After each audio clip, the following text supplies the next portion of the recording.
What happens when justice isn't just delayed, but almost erased? When those sworn to protect you turn their backs, and those who hurt you are welcomed back with open arms and celebration? This isn't just a story about violence, it's a story about survival, about truth that refused to stay buried, and about one woman, young, soft-spoken, and 5 months pregnant, who became the face of one of the most horrifying events in modern Indian history. This is the story of Bilis Bano. In a country where justice is often promised but rarely delivered, her name still echoes through courtrooms, newsrooms, and refugee camps. Bilis Bano was not a politician, an activist, or a protester. She was a 21-year-old woman, 5 months pregnant, living quietly with her family in Gujarat's Dahod district when the 2002 riots turned her world into an unimaginable nightmare. What followed wasn't just a personal tragedy. It was a national test, a test of how far hate could go and whether justice could ever catch up. Before her name became a headline, Bilis Rqped was just another young woman navigating the quiet rhythms of rural life. She was born in 1980 into a modest Muslim family in Radhakapur village, located in the Devgad Baria Taluka of Dahod district, Gujarat, an area marked more by agriculture and tradition than by political or social turbulence. She and her parents were part of a conservative but closely knit community. Like many in the region, their family relied on simple means of livelihood, raising livestock, trading in local markets, and living off the land. There is little public documentation detailing her parents' professions, but reports suggest they belonged to the trading community, rooted in rural commerce and subsistence living. Their life was shaped more by survival than aspiration, but it was stable, rooted in community, culture, and faith. Bilis was the third of 5 siblings. Those who knew her described her as quiet, obedient, and deeply rooted in family values. She didn't speak in public forums, didn't hold strong political opinions, and had never stood out in a crowd. By all accounts, she was an ordinary woman living in an ordinary world. She had completed school up to class 9 and spent most of her time assisting with household chores and caring for her toddler daughter. She was married to Rqped, a man from her village. The two shared a humble home and a growing family. When the Gujarat riots erupted in 2002, Bilis was 5 months pregnant with her second child, and their daughter Saleha, just 3 years old, was still learning to speak in full sentences. Yaqub, like most men in the village, worked in the informal sector. Their household income was modest, but the family wasn't destitute. They were simply among the many thousands of rural families trying to lead quiet, dignified lives in the shadows of India's economic and political machinery. What made Bilis stand out, what ultimately thrust her into the national spotlight, was not her ambition or activism. It was her survival, and the unimaginable violence she endured. Her transformation from a quiet village woman to the face of a historic legal battle was not a choice. It was a consequence of trauma. Welcome to the Crime Series, where we bring you real stories that matter. If you care about justice, truth, and powerful storytelling, hit that subscribe button and turn on notifications. And as always, let us know in the comments where you're watching from. We'd love to hear from you.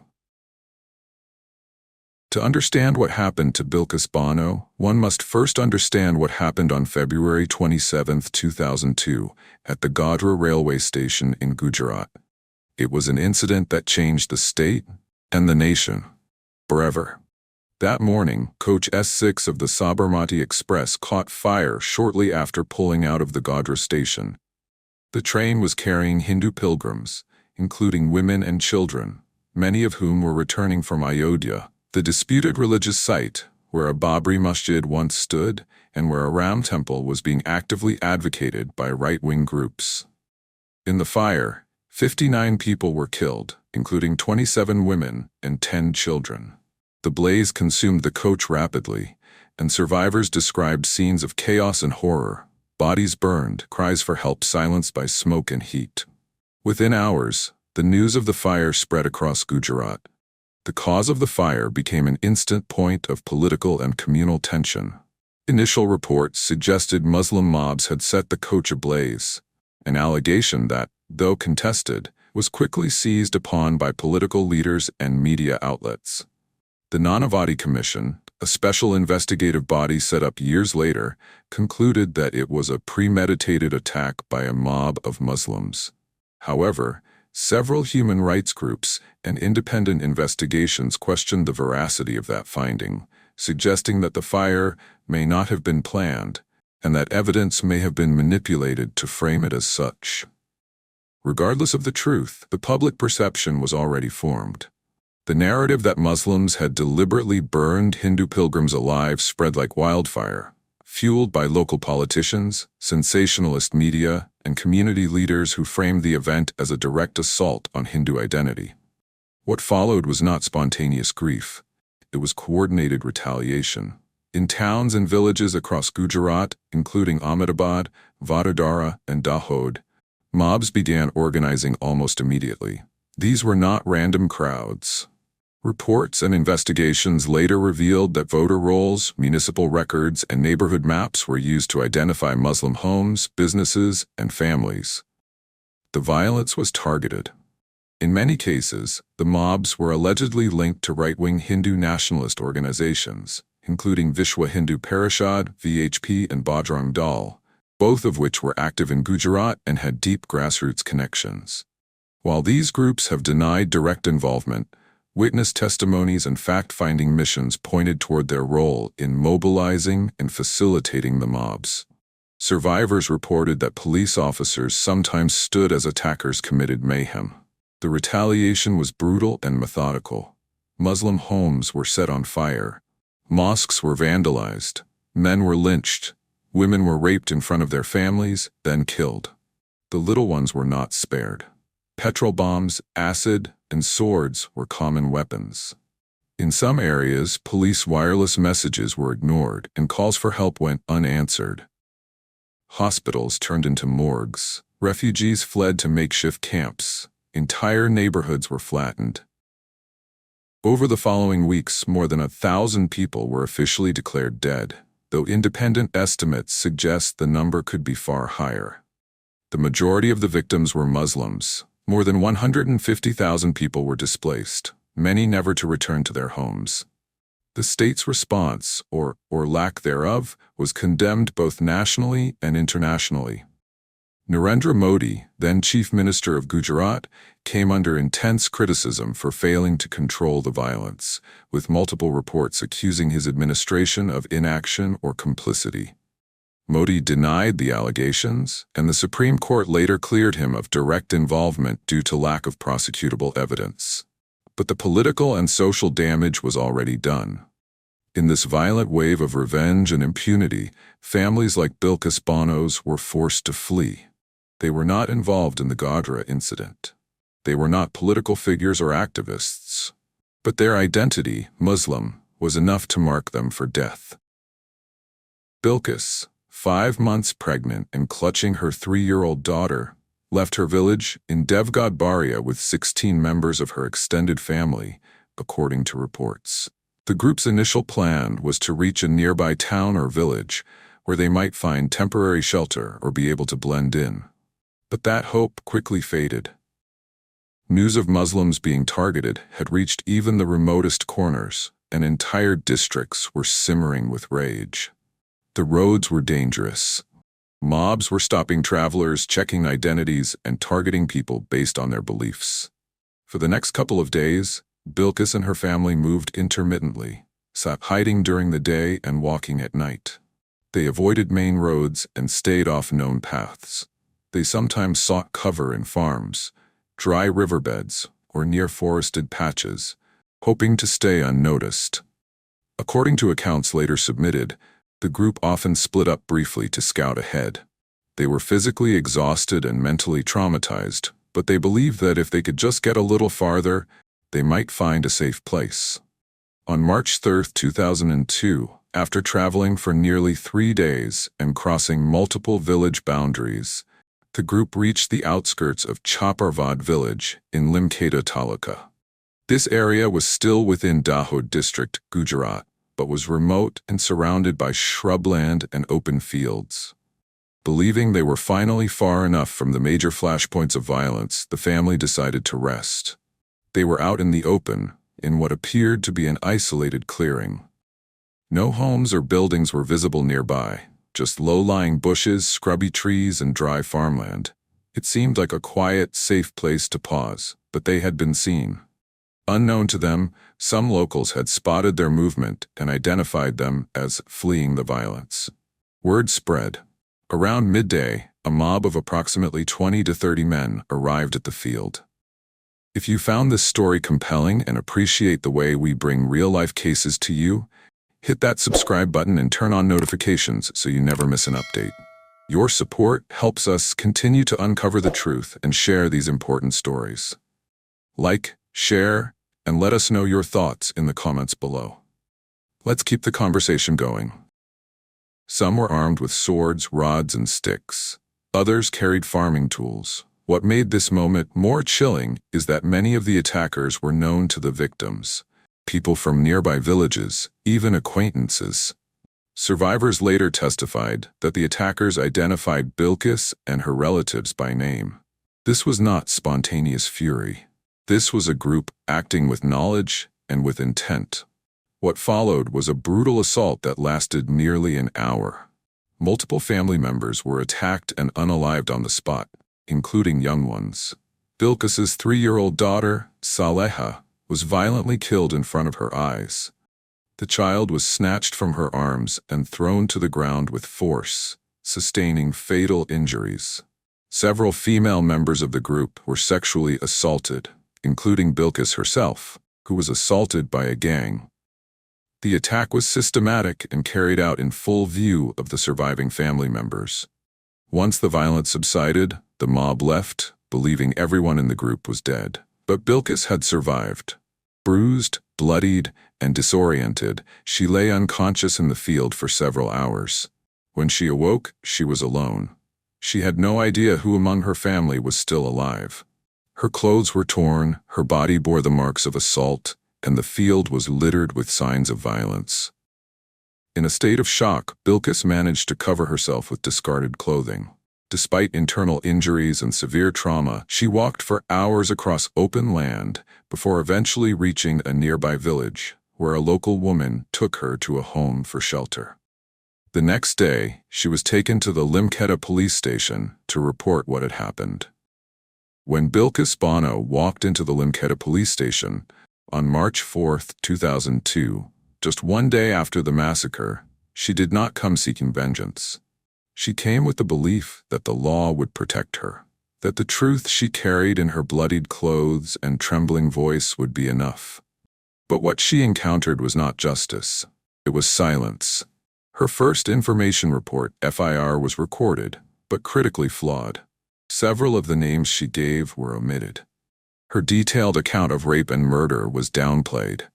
The officer on duty did not initiate a crime scene investigation. There was no immediate medical exam, no forensic evidence collected, and no effort to search for the bodies of her slain family members. Bilis was then transferred between relief camps, and her medical examination, crucial for documenting sexual assault, was poorly handled. Reports would later reveal that evidence was tampered with and critical documentation went missing. Over the following days, her surviving relatives began to re-emerge. Among the 17 family members who had fled together, 7 were confirmed dead, including children, siblings, and cousins. The remains of several were later recovered from the area around Her Bqby. What Bilis had endured was one of the worst documented attacks of the 2002 Gujarat riots. But at the time, there was little public attention, no urgent response, and no accountability. For months, her case lay buried, like the victims themselves. But Bilis did not remain silent. With the support of civil rights groups and the National Human Rights Commission, NHRC, her case slowly began to receive national attention. In 2003, the Supreme Court of India took note, and the investigation was handed over to the Central Bureau of Investigation, CBI. It would take years for the full truth to emerge. But even in the early days, it was clear that this was not just a story of communal violence. It was a story of betrayal, of silence from those meant to protect, and of a survivor who refused to be erased. Her husband, Yaqub, who had escaped violence elsewhere, eventually located her months later. Their reunion was not one of relief, but of shared mourning. For most survivors, this would have been the end of the road. But Bilis Bano's case began to reach the ears of those outside the riot zones. Civil society groups, women's organizations, and local journalists began raising alarm. They saw in her story a horrifying pattern, one that echoed the experiences of many survivors across Gujarat, especially women. The National Human Rights Commission, NHRC, took notice. In a country where most riot-related complaints were being dismissed or quietly buried, Bilis's testimony stood out. It was precise, it was brave, and most of all, it was recorded early, leaving a trace of documentation that many other victims never got.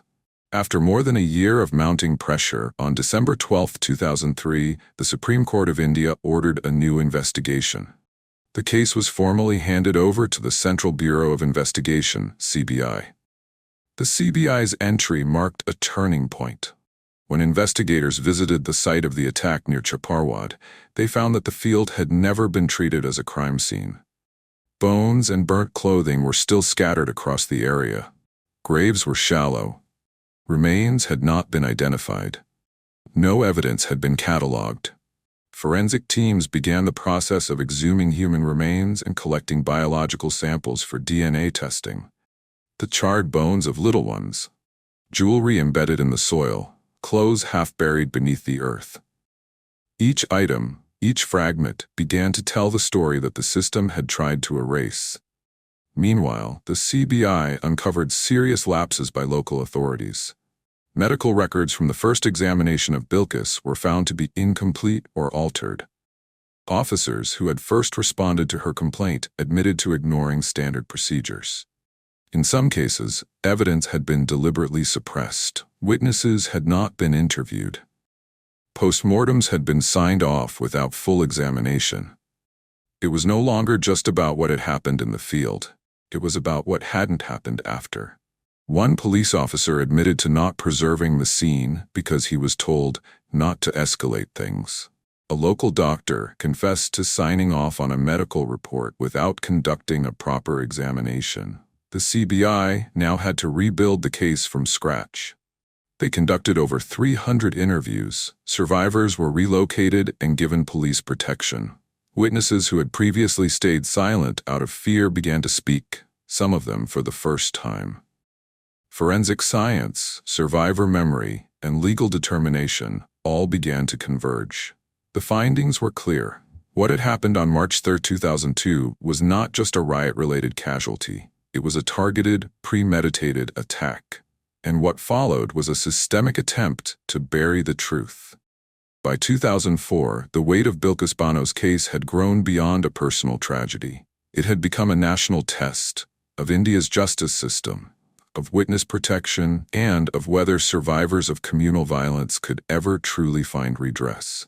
The Central Bureau of Investigation, CBI, had completed its investigation and submitted a comprehensive charge sheet. It named 19 accused, including local villagers, members of right-wing groups, a police officer, and state-employed medical professionals. The charges ranged from gang rape, murder, and criminal conspiracy to evidence destruction and dereliction of duty. But even with this body of evidence, concerns remained, especially about witness safety and judicial bias. Gujarat, where the crime had occurred and where many of the accused held local influence, was seen as a hostile environment for a fair trial. In an unprecedented move, the Supreme Court ordered that the trial be transferred to Mumbai, Maharashtra. It was a rare but powerful signal. The highest court recognized that justice could not be served if the process itself was compromised by local pressure. Bilis and her family were relocated under tight security. Their identities and whereabouts were kept confidential. Several witnesses were placed under police protection. Some were moved to new homes entirely, far from their original communities. In 2006, the special CBI court in Mumbai under Judge U.D. Salvi began hearing the case. It would become one of the most closely watched trials related to the 2002 Gujarat riots. From the beginning, the courtroom atmosphere was tense. The defense mounted a strategy aimed at delaying the trial, challenging jurisdiction, and discrediting the CBI's findings. They argued procedural lapses and claimed the trial's relocation was a political act aimed at maligning Gujarat. But the prosecution had come prepared. Their case was built around three central pillars: Bilis Bano's eyewitness testimony, forensic evidence, including DNA analysis of skeletal remains, statements from survivors and bystanders. When Bilis took the stand, it was a moment that held the entire courtroom still. At just 23 years old, Bilis recounted the events of March 3rd with devastating clarity. She spoke softly but firmly, describing how she had watched her child die, how she had been gang raped, and how she had later identified the men involved, some of whom were sitting just feet away in the courtroom. The defense tried to rattle her. They questioned her memory. They brought up inconsistencies in the original police reports that had already been discredited. They even implied that her trauma had distorted her recollection. But she did not falter. "I remember their faces," she said. "Even hell has a face. I have seen it." Her statement became the emotional and factual backbone of the case. Over the following months, witnesses testified in waves: survivors who had hidden during the attack, villagers who had seen the mob gathering, and relatives who helped bury the dead. All added fragments of truth that, when pieced together, painted a single picture. This was not a spontaneous riot, but a coordinated, targeted attack against a Muslim family. The prosecution presented forensic results confirming that the skeletal remains recovered from Chaparwad matched the DNA of Bilis's relatives. A fragment of bone, charred and embedded in dry soil, was identified as belonging to her 3-year-old daughter. Clothing recovered from the site contained traces of blood and tissue matching other victims. Phone records showed calls between local political leaders and police officers, some made just minutes after the attack. These calls raised serious questions about possible coordination or cover-up. One of the most damning revelations came from a police officer, originally assigned to the case. Under cross-examination, he admitted that he had filed a false report stating no bodies found, even though survivors had told him where the dead had been left. When asked why, he said, "I was told not to escalate the matter." The trial ran for over a year. Week after week, evidence mounted, and so did public pressure. For the families of the accused, it was a time of reckoning. For Bilis, it was a test of endurance. She had returned, again and again, to a courtroom where she had to relive the worst day of her life, in front of strangers, lawyers, and her assailants. But she came, every time. Because this wasn't just about punishment. It was about truth, about reclaiming the dignity that violence and silence had tried to take from her. As the final arguments were presented and the court prepared to deliver its verdict, the nation held its breath. The case had become more than just a trial. It had become a mirror, reflecting not just what had happened to one woman, but what kind of justice the system could offer when everything else had failed. On January 21, 2008, nearly 6 years after the heinous event in Chaparwad, the special CBI court in Mumbai delivered its long-awaited verdict in the Bilis Bano case. The courtroom was tense. Survivors, journalists, human rights observers, and legal advocates watched as the judgment was read aloud by Judge U.D. Salvi, who had presided over the case with measured impartiality. The outcome was historic. 11 men were convicted on charges of gang rape, murder, and criminal conspiracy under multiple sections of the Indian Penal Code. Each was sentenced to life imprisonment. This included men who had directly participated in the attack, as well as those who had played supporting roles in orchestrating and enabling the violence. Among them were Shailesh Bhatt, identified as a key conspirator, and others who were either neighbors of Bilis or known associates in the area. The court found that the attack was not only brutal, but premeditated and carried out with intent to destroy a family because of its religious identity. This marked the first time in independent India that a case related to communal violence led to convictions for both rape and mass murder. It was a legal milestone in a country where survivors of such crimes, especially women, often struggled for decades without closure. The court also addressed the conduct of law enforcement during and after the crime. It found that police officers had failed in their duty to protect victims and had actively manipulated records to obscure the truth. One police officer and a government doctor, both charged with destroying evidence and dereliction of duty, were also convicted. However, 7 other accused were acquitted due to lack of sufficient evidence, a sobering reminder of the difficulty in meeting the burden of proof, even in cases with overwhelming survivor testimony.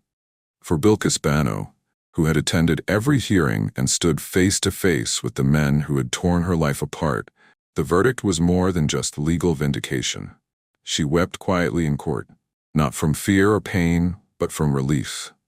It was the first time she had seen justice reach those responsible for her suffering. In later interviews, she described the verdict as a step toward healing, not just for her, but for all survivors whose cases had been ignored or suppressed. The presiding judge, in his closing remarks, made a pointed observation. The law does not forget. Justice may sleep, but it does not die. The public reaction was immediate. Human rights organizations praised the ruling as a victory for survivor-led justice. Legal scholars called it a model for how riot-related cases should be handled, especially the transfer of trials outside the affected state, which allowed for an atmosphere free of intimidation and local influence. Women's groups, civil society organizations, and ordinary citizens hailed Bilis's strength as a rare example of perseverance against a system known more for its delays than its decisions. But even as the nation applauded the outcome, the reality remained stark. The trial had taken 6 years, and justice had only been possible because of external pressure, Supreme Court intervention, and the relentless advocacy of Bilis and those who supported her. Many other victims of the Gujarat riots never got their day in court. Still, the Bilis Bano case became a symbol of what was possible. A story not of vengeance, but of courage in the face of brutality, and of truth persisting through silence. Internationally, Bilis was invited to speak at human rights panels, though she often declined.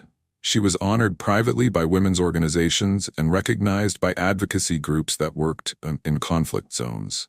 Her story became part of global conversations about gender-based violence in times of ethnic and religious conflict. For the first time in years, Bilis and her family were able to imagine a life beyond the shadow of trauma. Under state protection, they relocated to an undisclosed location and began the slow process of rebuilding. In 2019, the Supreme Court awarded her 50 lakh, around $70,000 USD as compensation, along with a job and accommodation of her choice, recognizing not just the physical and emotional trauma she had endured, but also the systemic failures that prolonged her suffering. But even during this period of peace, Bilis remained clear about her identity. In rare interviews, she emphasized that she did not want to be seen as a victim, but as a woman who had fought for justice, not just for herself, but for others who had been silenced. "I speak not for myself," she said once during a closed-door event. "I speak for those who never got the chance." For a while, it seemed the system had finally done what it was meant to do: protect the vulnerable and punish the guilty. But that peace would not last. Unbeknownst to her and to the public, the next chapter of Bilis Bano's story was already taking shape, one that would reopen old wounds, reintroduce her name to headlines, and call into question everything the justice system had claimed to uphold. On August 15, 2022, as India marked its 75th Independence Day, a decision was made that would send shockwaves across the country and reopen a chapter many believed had been closed for good. The Gujarat state government announced that it had granted remission to all 11 men convicted in the Bilis Bano case. These were the same individuals sentenced to life imprisonment in 2008 for gang rape and the murder of 14 members of her family. Under the state's 1992 remission policy, the convicts were released early, after serving just over 14 years in prison. The release was met with celebrations in some quarters. Videos surfaced showing the convicts being welcomed back to their communities with garlands, sweets, and symbolic gestures of honor. Photographs of smiling men, some flashing victory signs, began circulating online. But for Bilis Bono, this wasn't freedom. It was a return to the nightmare. In a public statement released shortly after the news broke, she said, "How can justice for any woman end like this? I trusted the highest courts in our land. I trusted the system, and I was learning slowly to live with my trauma. The release of these convicts has taken from me that peace." The decision sparked immediate outrage. Women's rights organizations, legal scholars, civil rights activists, and opposition political leaders condemned the move, calling it a betrayal, not just of Bilis, but of the justice system itself. Critics raised several troubling questions. Why were these particular convicts granted remission when crimes involving rape and mass murder are usually excluded from early release? Why was the remission policy applied retroactively, using older guidelines rather than the stricter ones implemented after 2014? And perhaps most critically, why was Bilis Bono not consulted or even informed before her assailants were freed? Legal experts pointed out that remission is not an absolute right. While the state has discretion under certain policies, the gravity of the crime, the impact on the survivor, and the message sent to society must all be taken into account. In this case, those considerations appeared to have been ignored. The Gujarat government defended its decision by citing the 1992 policy, which allowed for remission based on good behavior, age, and time served. But journalists and human rights advocates noted that this policy had already been superseded by newer guidelines. The Union Ministry of Home Affairs, in its 2022 remission guidelines marking 75 years of independence, had specifically excluded convicts of rape and murder from eligibility. Yet, the Gujarat government proceeded with the release, raising allegations of political influence and selective justice. The release triggered protests across India. Petitions were filed in the Supreme Court, challenging the legality of the remission and demanding a reversal. Prominent legal voices, including retired judges and former bureaucrats, spoke out, warning that this decision would erode public faith in justice and embolden perpetrators of gender-based violence.